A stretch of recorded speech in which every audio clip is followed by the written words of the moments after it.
Hello food lovers, आज बनवूयात चीजी crispy आणि सुपर टेस्टी चीज पराठा. चला तर मग सुरुवात करूया.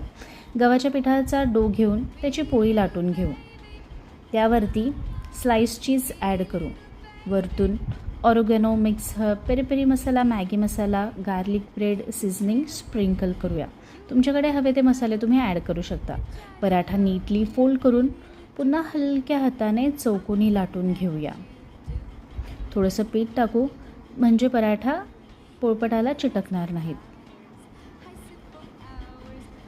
अशा प्रकारे पराठा लाटून तयार झाला आहे.